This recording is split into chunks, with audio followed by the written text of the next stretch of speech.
प्रभु की महिमा हो। श्यामा मीडिया प्रोडक्शन के आज की सुबानी कार्यक्रम में मैं आप सबका फिर से स्वागत करती हूँ। नमस्कार। आज हम पवित्र बाइबल के दिए गए राहब के बारे में संक्षेप में आलोचना करेंगे। इजरायली यरदन नदी पार करके कनान देश में जाने के लिए तैयार थे, लेकिन इससे पहले यहोशू ने 2 जासूसों को वहां यह कहकर भेजा, जाकर यरीहो शहर को देखो और देखो कि वहां की जमीन कैसी है। जब जासूस यरीहो पहुंचे तो वे राहब के घर गए। राहब का घर शहर की दीवार से लगा हुआ था और वो एक चरित्रहीन महिला थी। इस बीच किसी ने यरीहो की राजा को खबर दी, 2 इजरायली यही हमारे देश की जासूसी करने आए हैं। ये सुनते ही राजा ने फौरन अपने आदमियों को राहब के घर भेजा। वहां पहुंचने पर उन्होंने राहब से कहा, तुम्हारे घर जो आदमी आए हैं उन्हें बाहर निकालो। राहब ने उन जासूसों को अपनी छत पर छिपा दिया था, इसलिए उसने कहा, कुछ आदमी मेरे घर आए तो थे, लेकिन वो कहाँ से थे इस बारे में मुझे कुछ नहीं मालूम। वैसे भी वे लोग तो शाम को शहर का दरवाजा बंद होने से पहले ही चले गए। अगर तुम जल्दी से उनका पीछा करो तो तुम उन्हें पकड़ सकते हो। ये सुनकर राजा के आदमी उन जासूसों को पकड़ने के लिए तुरंत निकल गए। राजा के आदमियों के जाते ही राहब छत पर गई। उसने जासूसों से कहा, मुझे पता है कि यहोवा तुम्हें यह देश देने वाला है। हमने सुना है कि जब तुम लोग मिस्र के निकल गए थे तब यहोवा ने कैसे लाल सागर को सुखा दिया था। मैंने तुम्हारी जान बचाई, इसीलिए वादा करो कि जब तुम इस शहर पर हमला करोगे तब मेरे माता पिता और भाई बहनों की जान नहीं लोगे। जासूसों ने राहब से वादा किया कि उसके परिवार पर आंच आने नहीं देंगे, लेकिन इसके लिए राहब को कुछ करना होगा। उन्होंने उसे कहा, ये लाल डोरी लो और उसे अपनी खिड़की पर बांध लेना। अपने सारे रिश्तेदारों को भी अपने घर में इकट्ठा कर लेना। जब हम यरीहो पर हमला करने आएंगे तब हम तुम्हारी खिड़की में लटकी ये लाल डोरी देखेंगे और तुम्हारे घर में जो कोई होगा उसे नहीं मारेंगे। यह कहकर वो जासूस चले गए। यहोशू के पास पहुंचे न पर उन्होंने उसे सारा हाल कह सुनाया और अंत में यहोशू के लोग राहब के परिवार को छोड़ सबको मार डाला। इस घटना में हम देखते हैं कि राहब एक चरित्रहीन महिला थी। राहब पापियों में से एक पापिन थी और फिर भी यहोवा ने उस पर दया की।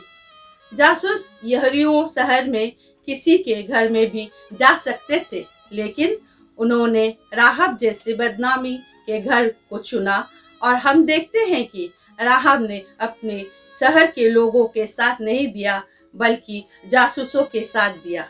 ये एक स्पष्ट संकेत प्रतीत होता है कि परमेश्वर की आत्मा जासूसों के आने से पहले राहब के घर में काम कर रही थी और वही आत्मा जासूसों को उनके पास ले गई।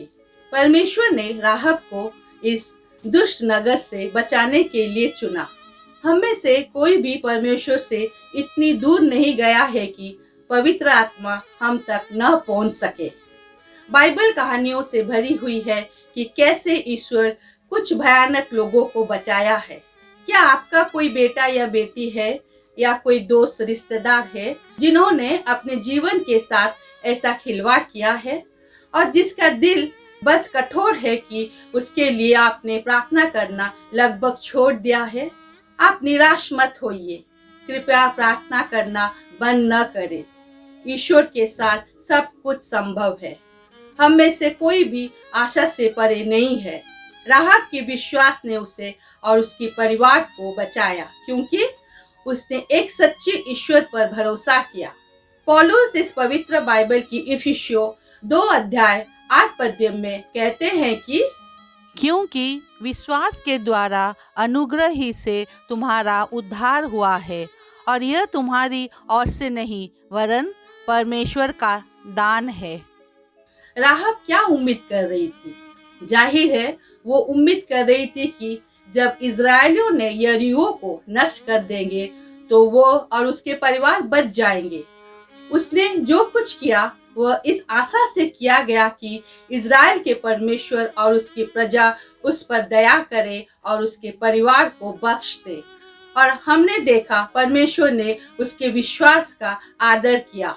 आइए इस घटना से कुछ सबक पर विचार करें। उसके परिवार के लिए राहब चिंता करती थी। राहब ने जासूसों की मदद की और बदले में वह बहुत कुछ मांग सकती थी। वह पैसा, धन दौलत आदि मांग सकती थी, लेकिन उनकी गुजारिश थी कि उनके पूरे परिवार को बख्शा जाए। हम हमेशा अपने परिवार के लिए परमेश्वर के पास प्रार्थना करना चाहिए, जैसे एक भी आत्मा विनष्ट न हो और अनंत जीवन सबको प्राप्त हो। एक व्यक्ति का विश्वास दूसरों के जीवन पर बहुत बड़ा प्रभाव डाल सकता है। राहब के विश्वास ने प्रभावी रूप से उसके पूरे परिवार को विनाश से बचाया। जब पूरे परिवार को बचाया जाता है तो यह आमतौर पर एक व्यक्ति की विश्वास से शुरू होता है। राहब ने जासूसों को पनाह देने और उन्हें छिपाने में बड़ा जोखिम उठाया। यह दर्शाता है कि वह अपने इस विश्वास के लिए मरने को तैयार थी कि परमेश्वर इजरायलियों को उसके अपने लोगों पर विजय पर प्रदान करेगा। जब हम परमेश्वर के राज्य के लिए काम कर रहे हैं तो हमें बिना डरे हुए काम करना चाहिए। राहब ने सही माना कि यहूदी परमेश्वर की शक्ति के कारण यरीहो को हरा देंगे। मूल रूप से ये बुराई के खिलाफ अच्छाई थी। हमें ये महसूस करना चाहिए कि शैतान पर परमेश्वर की विजय सुनिश्चित है। हम ईश्वर या दुनिया, इस दोनों में से किसी एक को चुन सकते हैं।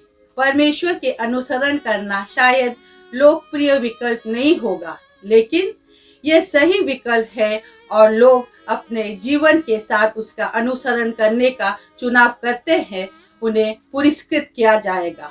पवित्र बाइबल के यूहन्ना पुस्तक 16 अध्याय 33 पद्य में लिखा गया है, मैंने ये बातें तुमसे इसीलिए कही है कि तुम्हें मुझ में शांति मिले।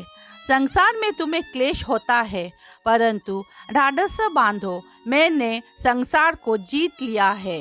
ज्यादातर लोगों के लिए राहब कुछ भी नहीं थी, लेकिन ईश्वर के लिए उसकी आत्मा कीमती थी।